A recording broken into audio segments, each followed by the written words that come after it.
అమ్మా, యోహాను నీ కుమారుడు. యోహాను, ఈమె నీ తల్లి. యేసు సిలువలో మరి కాసేపట్లో మరణించబోతున్నాడని తెలిసి నా తల్లికి నేనేం చేయాలి? ప్రత్యుపకారం చేయాలి. నా తల్లి నాకు ఎంత చేసింది నాకు తెలుసు. నన్ను నవమాసాలు మోయటమే కాదు, నా కోసం అవమానాలను కూడా మోసింది. నా తల్లి మరియ త్యాగాన్ని ప్రభు మర్చిపోలేదు. నా తల్లి నన్ను నవమాసాలు మోసింది, నవమాసాలతో పాటు అవమానాలను మోసింది. ఇవన్నీ కూడా తెలిసి కూడా నా తల్లి ఆ రోజు బాధంతని, దుఃఖాన్నంతటినీ కూడా దిగమింగుకొని నన్ను కన్నదే, నన్ను పెంచిందే, పెద్దవాడిని చేసిందే.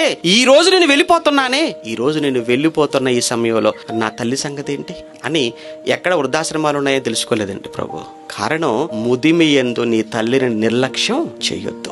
నీ తల్లికి నువ్వు ప్రత్యుపకారం చెయ్యాలి. అందుకే కావచ్చు ప్రభు ఏమంటున్నాడు అక్కడ, అమ్మా ఇదిగో నీ కుమారుడు, అమ్మా ఇదిగో నీ కుమారుడు, ఇదిగో నీ కుమారుడు అన్నాడు అని తల్లిని తాను ప్రేమించిన శిష్యుడికి అప్పగించేశాడు.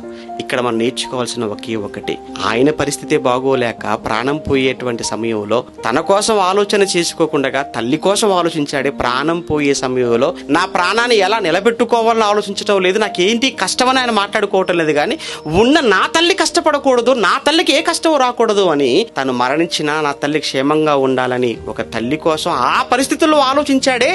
అది ప్రపంచంలో ఉన్న కుమారులకు, ప్రపంచంలో ఉన్న పిల్లలందరికీ యేసు ప్రభువు నేర్పించిన ఒక గొప్ప పాఠం కాదా, ఒక పెద్ద పాఠం కాదా? అదే, అమ్మా ఇదిగో నీ కుమారుడు.